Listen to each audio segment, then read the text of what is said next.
Bueno, buenas tardes. Estamos acá con Susana Di Vitetti en este Café con los Artistas. Así que le agradecemos a Susana acompañarnos y contarnos un poco este trabajo maravilloso que está exponiendo aquí en el museo. Cómo es el proceso de porcelanas, cómo fue ella develando este arte tan milenario, ¿no? Cómo fue procesándolo y adaptándolo a su forma de hacer arte, entre tantas cosas que vamos a charlar. Así que gracias por compartir esta tarde acá.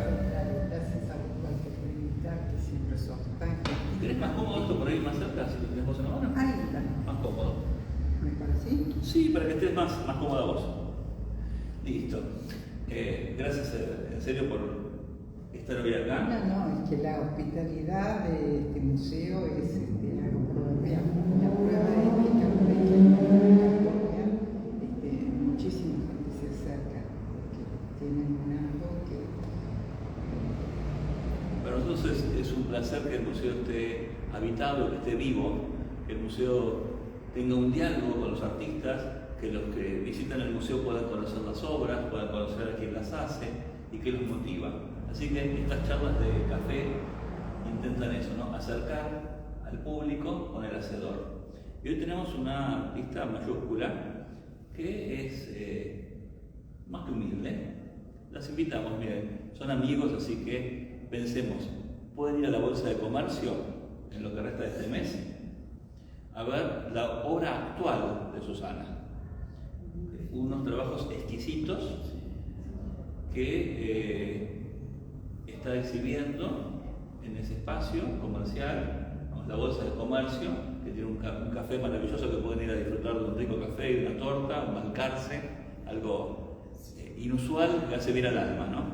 Y disfrutar de la belleza de las obras que Susana ha exhibido allí con diferentes técnicas. Hay algunas como las porcelanas que estamos hablando acá, pero que son no las muñecas, sino unos juegos como de tercera dimensión, donde hay personajes trabajados en telas, pero sus manos, su cabeza en porcelana, que son exquisitos. Ahora vamos a charlar también de eso, ¿no? Y después también los últimos trabajos que son sobre mallas de metal, que generan tramas. ¿Cómo es ese juego tan interesante de recortar tramas de metal, superponerlas y visualmente hacer tramas maravillosas? Contanos. Bueno, has hecho un paseo Muy rápido. por los vericuetos por los que anduve. En realidad la porcelana, que es lo que ahora estoy exponiendo aquí en este museo, en la vitrina, fue una de las raíces y de las pasiones que tuve y a las que le dediqué más tiempo. Obviamente, como la curiosidad me fue llevando, también exploré otros campos y en la Bolsa de Comercio en este momento tengo muchos trabajos textiles y trabajos en tul, y como decías vos, últimamente, como último capricho, trabajar con tela metálica de aluminio. Siempre la figura humana, el rostro, sea en forma de muñeca o en forma o plasmado con pintura, siempre fue lo que me interesó. Nunca exploré el paisaje. Los animales también, sí. Incluís dentro de tus fondos, sí, hay paisajes, lo bucólico está el verde, las montañas, pero sí, acompañando la imagen. Siempre acompañando la imagen, que es lo que más me gusta a mí. En el caso particular de lo que están viendo ustedes atrás nuestro, que es una muñeca y un potiche muy de estilo, esto está totalmente hecho en mi taller, en mi casa. Son producciones que me llevaron mucho tiempo de exploración, porque acá no hay en Argentina una escuela de porcelana. Hay extraordinarios ceramistas, pero Para empezar, no existe la materia prima, no hay acá porcelana argentina. Para poder hacer estas cosas hay que importar porcelana. La porcelana tiene una composición que hace que se necesite una tierra especial, que es una roca sedimentaria, que es el caolín. El caolín forma parte prácticamente del 50% de la masa de la porcelana. Digo prácticamente porque cada manufactura tiene una composición distinta. Los otros componentes de la porcelana son el feldespato y el silicio o cuarzo, aproximadamente en un 25% cada uno y 50% cada uno. Cuando me presentaba, Walter comentaba que la porcelana es un arte milenario, y es así, es un arte milenario, no en Occidente, pero sí en Oriente. La porcelana es oriunda de Oriente, de China, y la cualidad que tenían ellos es que contaban con caolín, tenían tierras que estaban en las laderas de las montañas y se preparaban de una generación para la generación siguiente. O sea, llevaba 40 años de rastrillar y exponer al sol esa tierra para que estuviera apta para que la generación siguiente pudiera hacer uso de la porcelana. Es una filosofía de vida propia, ¿no? Tan distinta a esta época, que todo es inmediato, todo es ya. Claro. Pensar en la generación siguiente y trabajar con lo que nos dejó la generación que nos precedió. La generación anterior y la generación subsiguiente, respetando el mandato de quien estuvo trabajando para que ellos tuvieran ese... Los antecesores dejan las cosas y después preparamos para los que nos preceden. Es increíble. Es increíble, sí, sí. Eso es maravilloso, y eso también es lo que ha dado a tantas dinastías y tanta porcelana, que fue un secreto y un secreto de espionaje del 007, porque nadie sabía cómo se fabricaba la porcelana. Occidente, desesperado por desentrañar ese secreto. Pero bueno, en aquel momento fueron pasando los cientos de años, los siglos, hasta que aproximadamente en el 1700 es cuando Occidente, ¿sí? Llega a descubrir algo similar, parecido. Encuentran que hay caolín en Sajonia, que es donde por primera vez se fabrica la porcelana dura. Porque según la composición de la porcelana y los porcentajes de sus componentes, la porcelana puede ser dura o porcelana blanda o porcelana tierna, como se llama.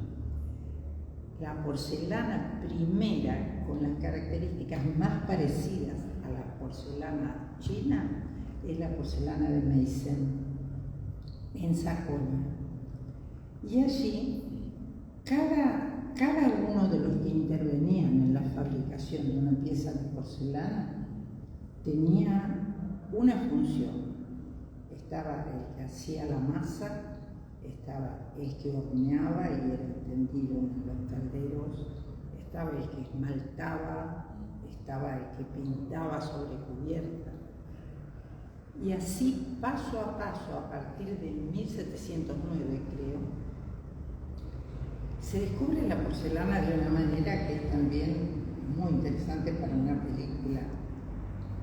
Un joven alquimista, que era boticario y alquimista, descubre algo similar a la porcelana china. Y entonces, ¿qué hacen? En vez de estimularlo y llevarlo al mejor lugar, lo meten preso en cárcel para que no se escape con el secreto. porque ese secreto en Sajonia tenía que quedar en Sajonia. Así que desde los 19 años pasa muchos años en prisión, siempre trabajando para encontrar la porcelana, para mejorar y perfeccionar las técnicas. Después ya, inevitablemente, como todas las cosas, es una ley de la homeostasis, ¿no? Todo termina por salir por algún orificio, se escapa un secreto aquí, un secreto allá. Algunos de los obreros son tentados con una mejor paga en otras manufacturas. Y los franceses ayudan a la situación solventando algún... Antes que los franceses fueron los austríacos. Los austríacos. Viena fue la primera que le roba uno de los obreros a Sajonia, y ahí establece la porcelana de Viena. Esa porcelana es la que le hace competencia y es la primera que empieza a trabajar en forma industrial, porque hasta ese momento la porcelana era un producto de lujo, no era un producto de industria, no era masivo, ni era utilitario, ni era masivo, era un arte. Recién allí, en Viena, es donde se convierte en un producto industrializado. Y bueno, después de Viena, obviamente, como decía Walter, viene Francia. Por otra parte, Italia, ya desde Marco Polo, venía haciendo intentos y ya tenía buenos resultados. Pero en la mayoría de las manufacturas, lo que se obtenía era una suerte de grés, una especie de losa que iba mejorando la calidad. El Capodimonte, claro, es un grés más, es una porcelana, sí, ahora es porcelana, pero es un poco más gruesa que la de Sajonia o la posterior de Sevres. Claro. La porcelana que nosotros tenemos como porcelana tan delicada que se ve finita, transparente, esa no es la verdadera porcelana china. La porcelana finita que nosotros miramos hacia trasluz es porcelana tierna, tiene una composición distinta y no tiene la cualidad de la dureza y de lo que necesita para imitar la porcelana china, como la porcelana dura de Meissen, que fue la factoría sin ninguna duda más importante de la época, digamos, del siglo hasta el siglo siguiente. Meissen sí es lo más importante.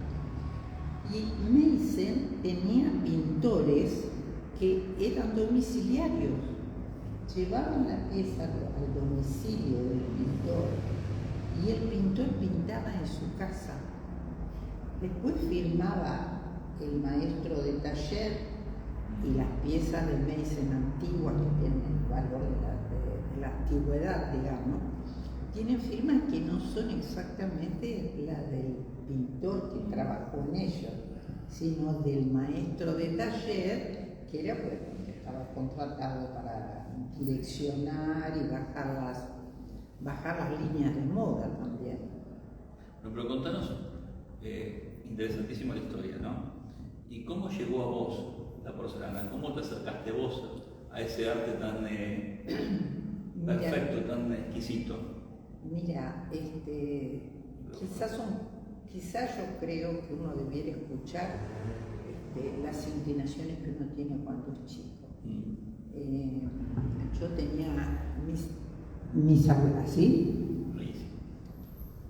Mis abuelos maternos tenían una casa muy hermosa y muy hermosamente decorada.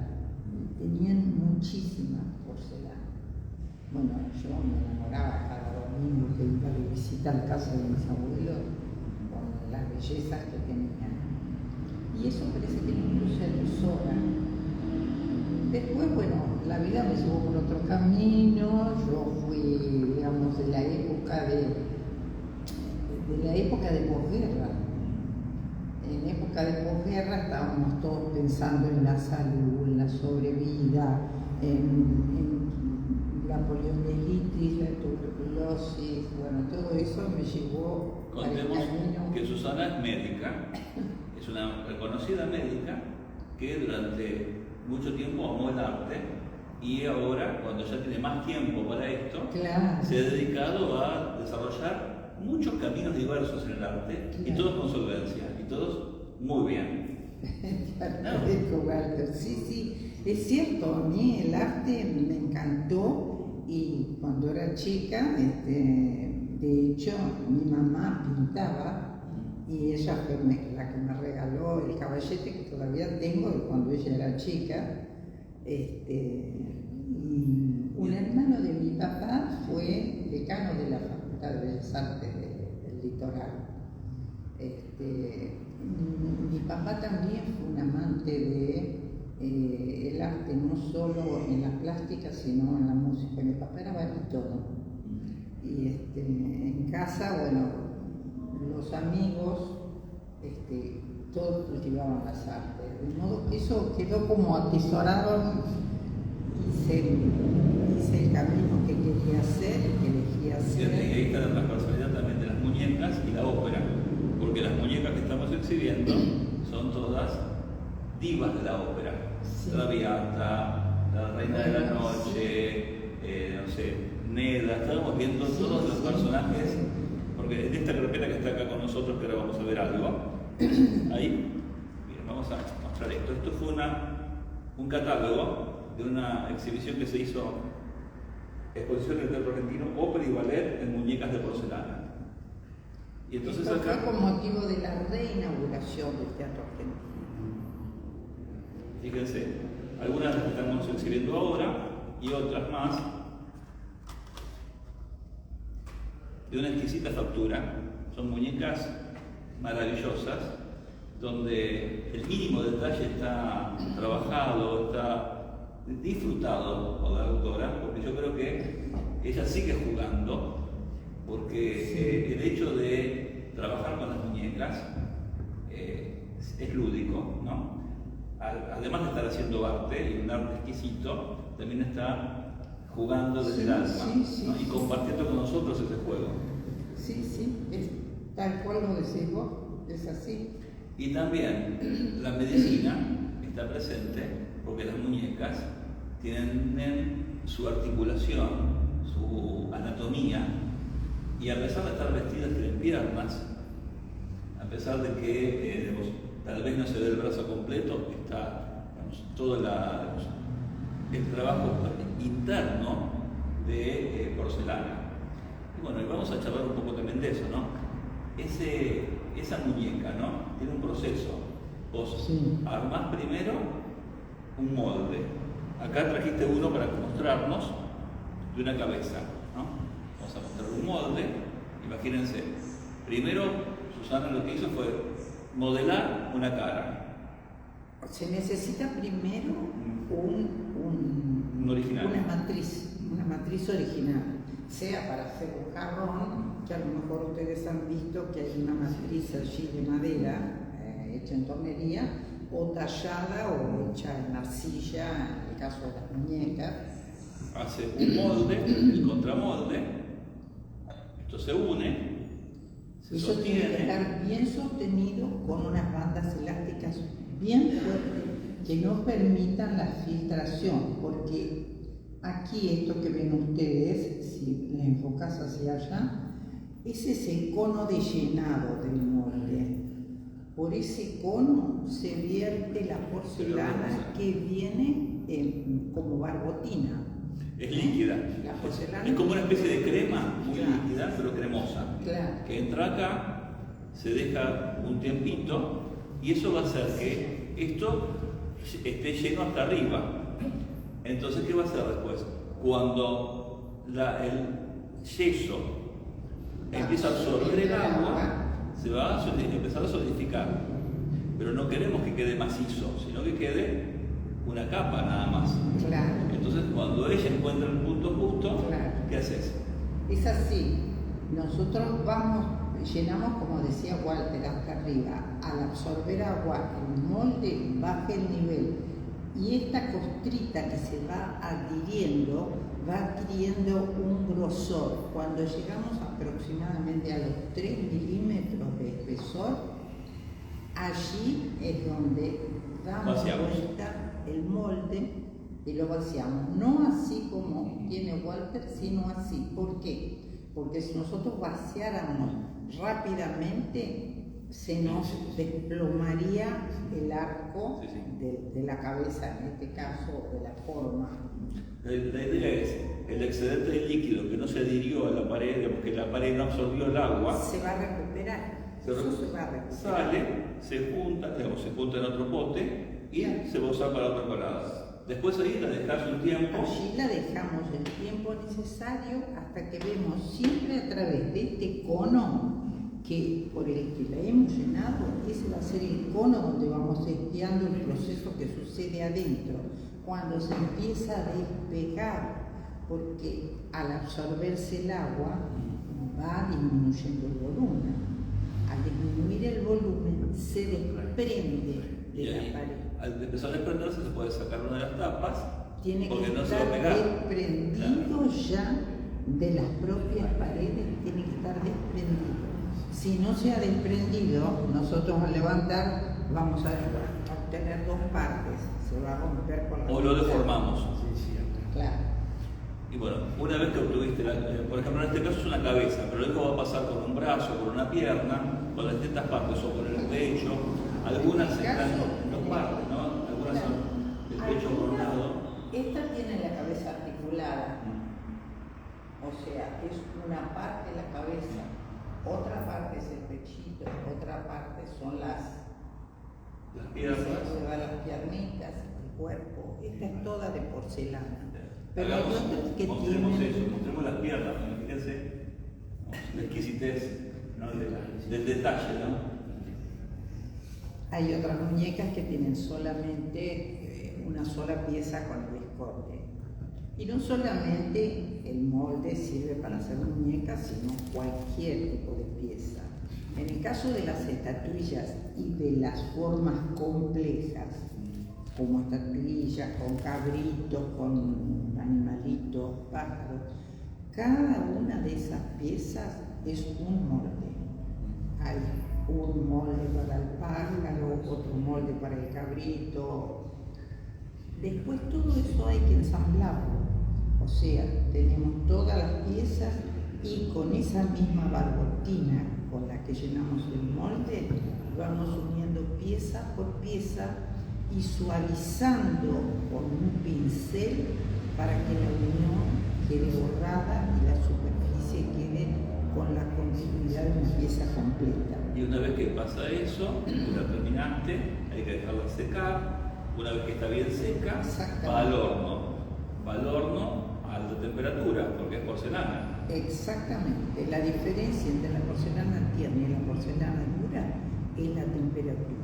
Más de 1300 grados es porcelana dura. Menos de 1300 grados, porcelana tierna.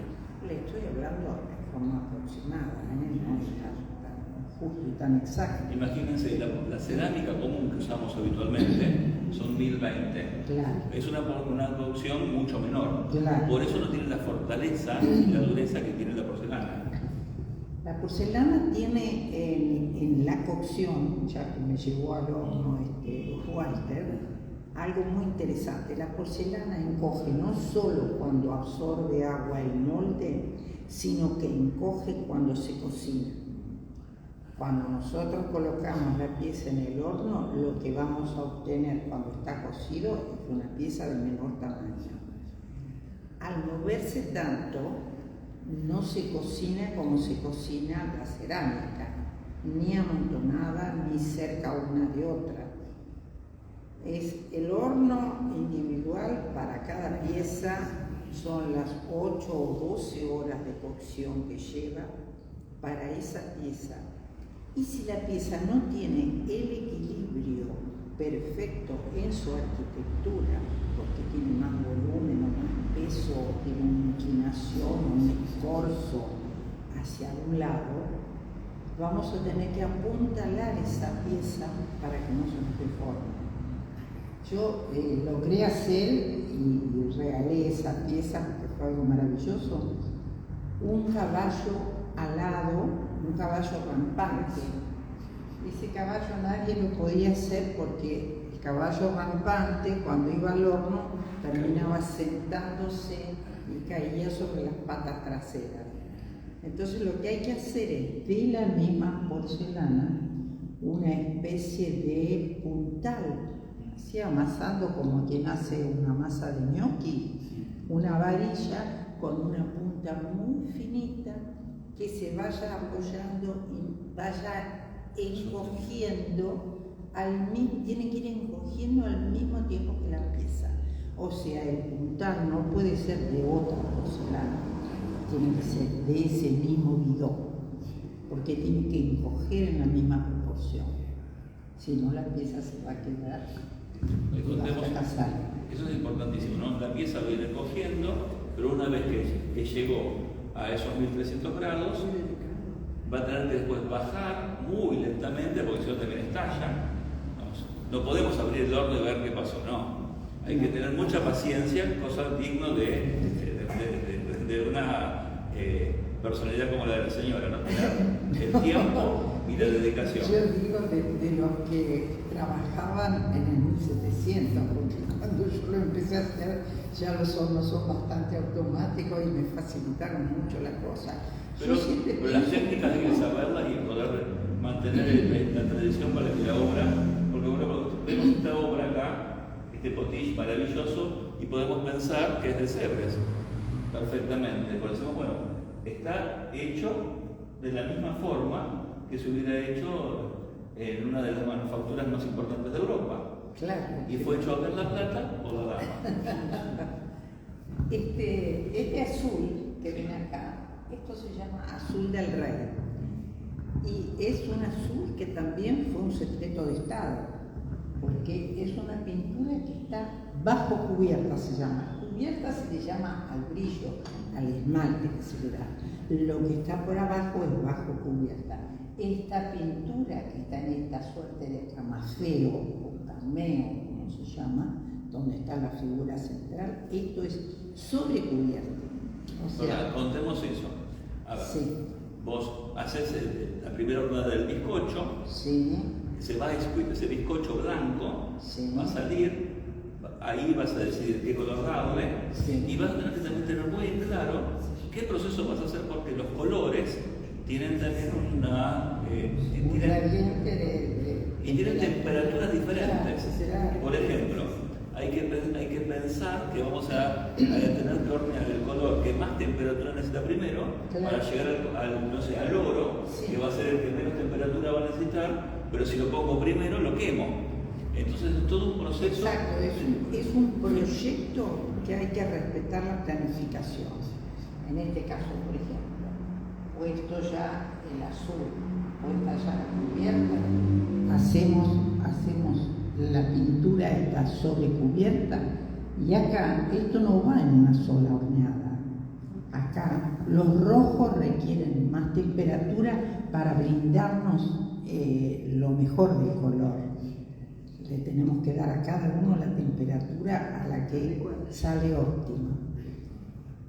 Y así los distintos tonos, o sea que esto vuelve a entrar al horno y a salir ya no a 1300 grados, ya estamos hablando de 800 grados, 750, 790 grados aproximadamente.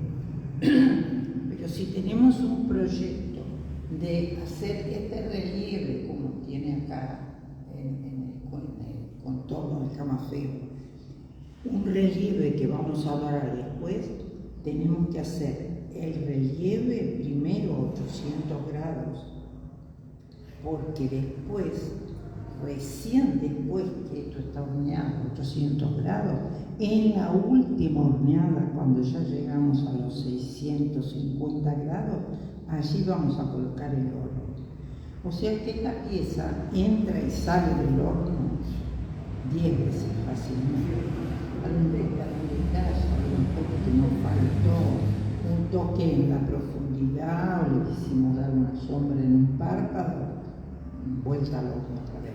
Imagínense el tiempo de trabajo que hay, las horas de amor y el nivel de detalle que, digamos, si uno ve los ojos, las manos, cada dedo, las flores, las hojas de los árboles, todo está perfectamente delimitado y realizado. Y cada color va a ser una horneada y cada horneada va a tener que estar pensada previamente. Sí, hay que respetar la planificación, hay que saber, tener conocimiento, cuál es el rinde de cada color o de cada...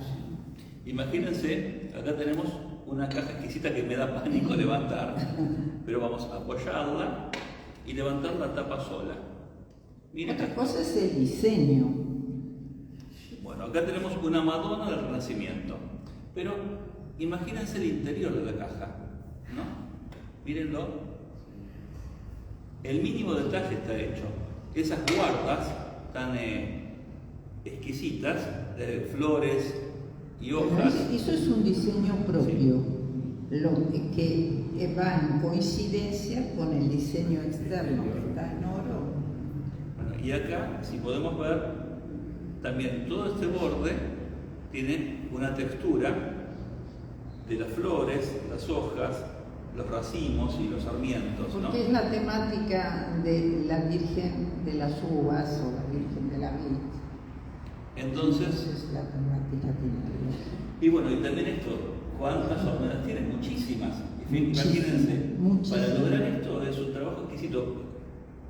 A ver, si esto lo pintáramos al óleo, podemos hacer veladuras, capas que se van sobreponiendo, pero siempre vamos a ver la capa anterior a la que vamos a pintar. En cambio ella acá no tiene esa posibilidad, porque el color va a ir modificándose.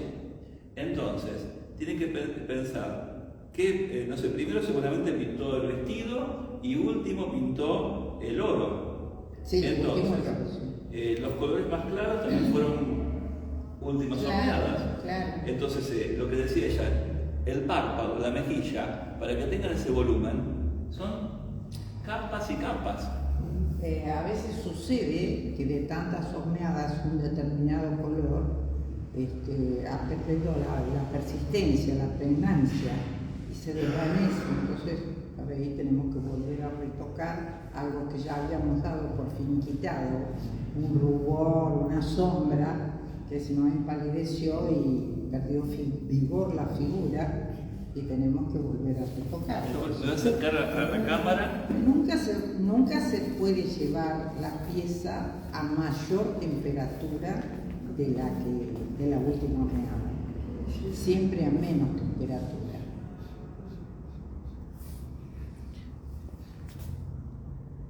El interior y el exterior exquisito. El horno es como un misterio, ¿no? Esto tiene no solo el atractivo de lo que a uno le gusta hacer y proyectar, sino que el horno en sí es como un misterio. Abrir la tapa del horno al día siguiente, habitualmente se hornea de noche, porque después hay que dejar enfriar el horno prácticamente 8 horas. La misma cantidad de horas que lleva la cocción de la porcelana es la misma cantidad de horas para que enfríe el horno. No se puede abrir el horno antes porque la pieza se quiebra. Bueno, fíjense, hasta fin de mes pueden venir al museo de lunes a viernes de 16 a 21 horas y recorrer todas las muestras y principalmente acercarse a ver estas muñecas de cerca o las porcelanas, todo el detalle, ¿no? Pero Susana hoy nos muestra esto. Aquí en la Bolsa de Comercio exhibe los trabajos que hablamos de tramas. Hace no tanto tiempo aquí en el museo exhibió unos vitrales exquisitos también. Ah, sí. En otra muestra exhibió un homenaje a Beato Angélico con sus ángeles músicos. Así que podemos hablar de una artista polifacética que trabaja maravillosamente diferentes ramas del arte. ¿Por qué? Porque no toma nada a la, digamos, a lo sencillo, sino que cuando decide hacer algo, lo hace hasta la última consecuencia, para lograr estas exquisiteces. Imagínense, los vitrales que exhibió acá estaban inspirados en los murales de Mucha, en algunos vitrales y en algunos de los dibujos de Mucha, del Art Nouveau, pero los había resignificado. Una de las obras exquisitas que se exhibió fue un regalo a su nieta. Ella es médica, su nieta se recibió de médica y ¿qué le regaló? También. No le regaló una placa, no le regaló tarjetas, no, le regaló un vitral con el rostro de su nieta, pintado por ella, en un Mucha. Fue algo que creo que su nieta no se lo va a olvidar en su vida y esa obra va a permanecer en la familia y todos se van a acordar del trabajo que tienen. Sí. Pero además, pinturas. Susana también ha hecho homenajes a grandes artistas, como por ejemplo, todos recuerdan a Bernard, La Dama de la Perla, ese cuadro exquisito, bueno, ella lo pintó, pero con otra de sus nietas. Reemplazó a la modelo por los rasgos de su otra nieta. Sí. Y así lo ha hecho con muchos miembros de la familia. Sí, Contanos sí. cómo fue esa inspiración y ese juego. Y así como decís vos, jugando, es en parte ocurrencias. Pero tiene que ver la selección del personaje con la personalidad de tu nieta, con Sí, cómo es esa decisión. Seguramente el carisma de cada una, la particularidad de cada una de mis nietas. En un momento hice a 3 de mis nietas, como la muchacha de la perla y un par de figuras no tan significativas, pero es la historia del arte de grandes maestros. claro, sí. Y yo creo que siempre me repito cuando digo que me parece que esto es un juego, y que es así, que hay que jugar y tomarlo amorosamente, sin apuro, como una diversión. No hay que tener, creo yo, por lo menos así me manejo yo, sin prejuicios. En un determinado momento quise hacer Los Ángeles de Beato Angélico, Los Ángeles Músicos, y quise ponerles, en vez de la cara en textil como venían trabajando, ponerle la cara de porcelana.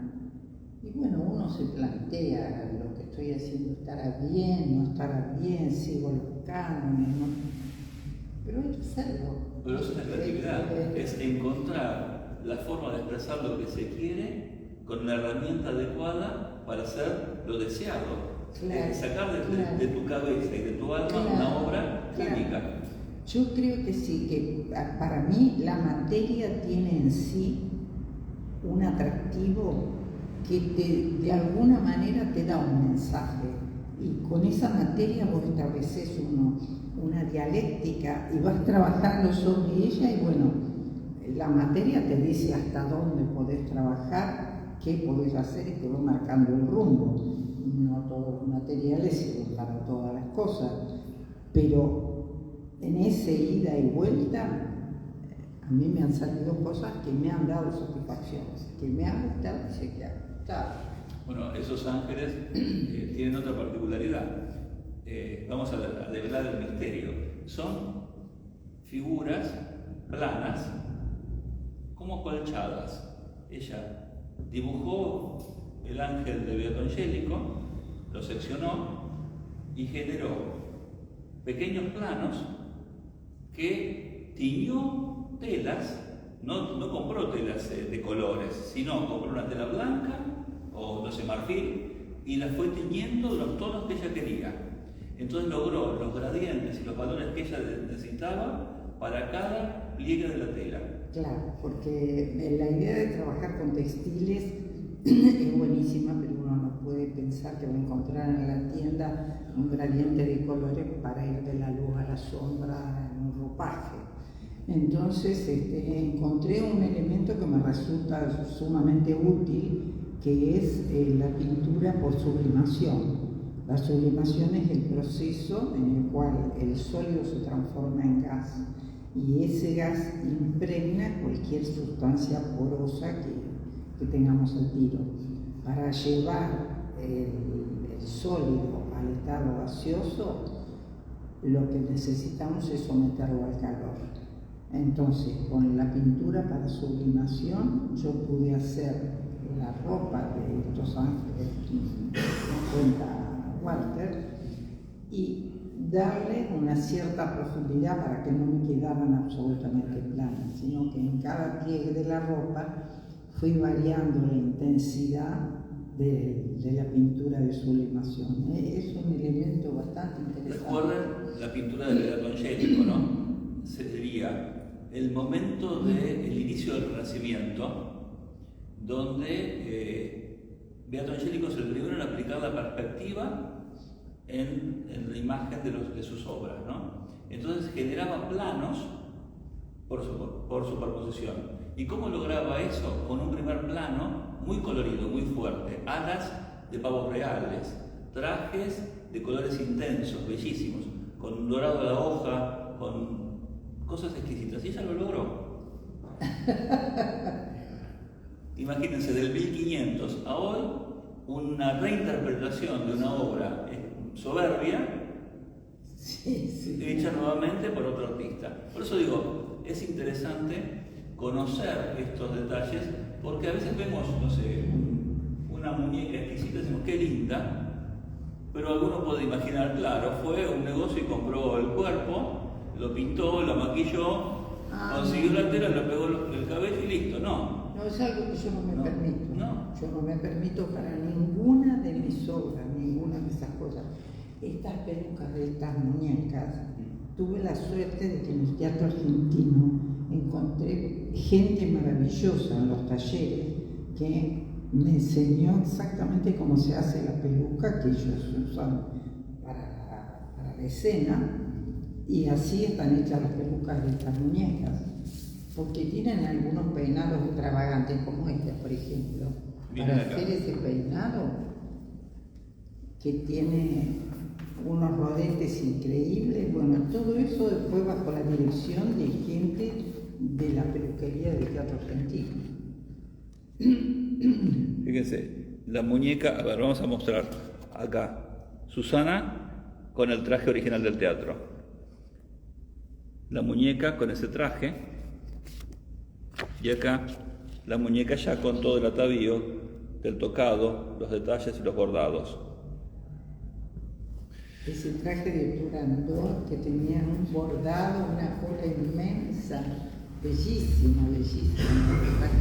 Entonces, no solamente hiciste una muñeca, sino que recreaste la muñeca de esa puesta de Turandot con el máximo detalle. Y en ese sentido yo soy bastante severa conmigo misma. No me permito salirme de lo que me he propuesto hacer. Si me he propuesto hacer algo, lo hago como tiene que ser. Si no, lo dejo de lado el proyecto. Bueno, yo creo que también eso tiene que ver con tu formación científica, que te permite mantener un programa claro. Y respetarlo. Es como un investigador. Uno se plantea un problema, cómo llego a resolverlo y cómo hago el paso a paso. Vos sabés que yo tengo una idea que me parece que para mí sirve y me funciona, que es nunca desaprovechar lo que uno sabe. Si hemos aprendido a hacer esto y después queremos hacer otra cosa, podemos utilizar el conocimiento que tuvimos para hacer esta primera cosa. Entonces, combinar un conocimiento sobre porcelana para hacer después un cuadro que viene a ser una especie de textil y después cambiamos por otra cosa, siempre apoyándonos en lo que, sin despreciar lo que sabemos, porque costó tiempo, costó esfuerzo, y yo pienso que el caudal de conocimiento es lo más rico, lo más interesante que uno tiene. Por eso decimos que Susana es una verdadera humanista, por eso que suma conocimientos, los incorpora y los utiliza para hacer arte, como Leonardo, como Miguel Ángel. No, obviamente cada uno tiene sus posibilidades, pero lo que voy a hacer es esto, ¿no? Que vos utilizás todos esos conocimientos internalizados, adquiridos, y sabes combinarlos para lograr lo que querés hacer. Y tenés que tener conocimiento técnico para poder hacerlo. Porque si vos este oro pasás de temperatura, se quemó. Claro, yo creo que no hay que despreciar lo que uno aprendió, hay que utilizarlo porque es algo maravilloso lo que hablamos. Bueno, y ahora con estas últimas piezas que estás trabajando con superposición de tramas, que empezaste con los tules, que recortabas tules y generabas volúmenes. Ahora te pasaste al metal, más duro, más difícil, pero más durable en el tiempo también. Yo les comentaba en la charla que tuvimos en la Bolsa de Comercio, que antes de trabajar con el tool, yo me apoyé en los conocimientos que obtuve de la pintura sobre vidrio. Al pintar sobre vidrio, cuando uno hace grisalla, da capas y capas, tratando de lograr un mayor o menor pasaje de luz a través del sustrato. Y lo que hice con el tool es exactamente lo mismo. Para hacer la forma donde yo no quería que se viera el blanco del fondo, ponía más capas de tool. Y lo mismo cuando pasé a la tela metálica, que vos me decís, ¿cómo fui a eso? Fui porque la veía arrollada arriba de la biblioteca de mi casa y decía, con eso hay que hacer algo. Y bueno, por similitud de la trama, terminé haciendo un trabajo figurativo con una tela metálica que no se me había ocurrido que lo iba a hacer. Fue algo así como espontáneo, que a uno le da curiosidad y prueba en un rinconcito, en un pedacito a ver si sale, y ya parece que sale y ya bueno, se va agrandando.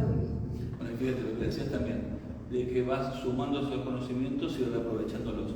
Recuerdo que en la muestra de Los Ángeles del Beto Angélico había seleccionado y armado como pequeños juegos de encastres para que la tela quedara perfectamente estirada, sostenida y que una supliera la otra. Y después, cuando hiciste los trabajos de tules, generaste también sectores con la misma técnica. Claro, con la misma técnica que trabajé la tela, pude trabajar el tul perfectamente. Y convengamos que esa técnica también es desarrollo de ella, no es que la aprendió en un No, sí, eso fue una ocurrencia que no me pregunté cómo fue, pero fue una ocurrencia. Debe ser porque tenía un bisturí a mano, hice una incisión con el bisturí y lo primero que hice fue una flor chiquita en un pedacito, a ver si funcionaba, y como vi que funcionaba, bueno, no te puedo decir la acelere que termina, ya que te van a terminar. Bueno, y volviendo al bisturí entonces, después en algún otro momento empezaste a seleccionar tela de jean. Juntaste telas de jean de diferentes tonos y generaste paletas. Y también ahí recortándolas, superponiéndolas, lograste otros humanos. Superposición y pegado. Es una técnica distinta. No hago allí incisión sobre la base y simplemente es superposición. Es como un collage. Es un collage. Pero con textil también. Sí, pero también te digo que te da unas posibilidades re interesantes. Me falta ahora mezclar el jean con otra cosa, será un paso a posteriori. Bueno, me ganaste la pregunta, te voy a decir qué es lo que viene. Y bueno, lo que viene entonces es seguir innovando las técnicas, ¿no? Sí, ahora tengo que perfeccionar un poco esto de la tela metálica. Me hace sufrir un poco las manos, es bastante arduo. Sí, me imagino porque es muy dura, rígida, y pincha y el metal se mete en el dedo y duele después. Bueno, pero ¿qué sale fácil? Nada. Lo que hizo cuenta. No, es lo más espléndido porque desarrollar algo, digamos, pensando y llevándolo a cabo, es la mayor diversión que pueda tener uno. Es la mayor diversión. Se pasan las horas, se pasa el día y obviamente que genera una alegría y una energía positiva de ver que surgen las cosas. Así que... Bueno, miren, además ella es muy humilde, no cuenta estas cosas, pero recibió en el año 1997 un premio por sus muñecas. Sí.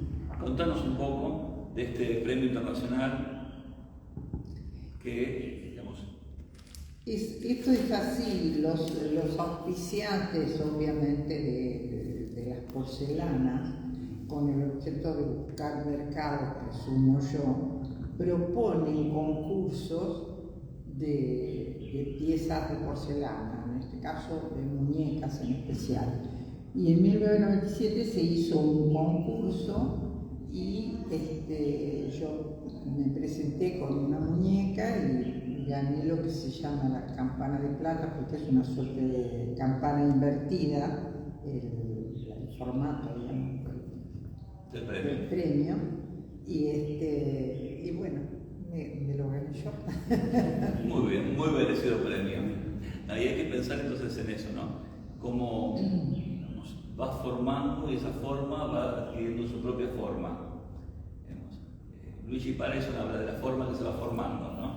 Y vos, cada vez que tomás algo, buscás la forma de poder hacer lo que querés hacer. Claro, hay que encontrar el camino. Es como en la vida, encontrar el camino, porque no siempre se encuentra. Obviamente que las cosas que yo creo que me han salido bien y que puedo mostrar, hay algunas que han quedado relegadas porque, bueno, no he encontrado el camino todavía. Bueno, pero esos caminos están ahí pendientes, sí, están pendientes. Y hay creatividad suficiente para seguir innovando y buscando.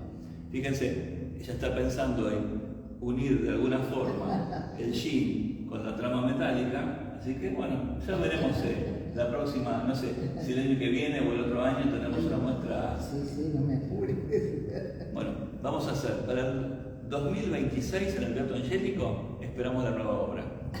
El año que viene ya está medianamente armado, pero vamos a generar que en el 26 tengamos una muestra de Susana nuevamente aquí. Si Dios quiere, sí, cómo no. Seguramente Dios va a querer y bueno, nos vas a deleitar con exquisiteces, porque la belleza para este museo es muy importante. Creemos que vivimos una época muy compleja, ¿no? Muy triste en muchos aspectos, y que haya en el museo diferentes salas nos permite que podamos compartir desde la contemporaneidad el trabajo serio, como es el de esta gran artista que trabaja seriamente en lo que hace y se propone y busca la tecnología, busca la historia, se forma hasta que lo logra. Y así el museo puede proponer cosas de nivel como las que nos ofreces vos. Así que desde acá te agradecemos. Gracias, Walter. Yo, para cerrar, te voy a decir unas palabras muy lindas que me envió un compañero de la facultad con el que estudiamos las materias de cursada en la facultad en Rosario. Él actualmente vive en San Martín de los Andes y vio las publicaciones de lo que yo estaba haciendo y me dice: qué afortunada, dice, seguís ejerciendo la medicina, porque hacer cosas lindas es hacer bien al alma y es hacer bien al espíritu de los demás. Me encantó, así que me la apropié y te la comento. La mejor crítica, muy buen comentario. Y bueno, y hablando de bellezas, acá hay un amigo que tiene una belleza para vos, para compartir y... Aníbal, bueno, la verdad que sí, Susana, una linda persona. gracias por todo, muchas gracias. Por todo lo que aprendí y todo también, ¿no? Hemos aprendido contigo. Bueno, amigos, los esperamos acá en el museo para seguir viendo estas bellezas, tanto su autora como sus obras, y seguir aprendiendo y llenándonos de belleza. Gracias. Gracias.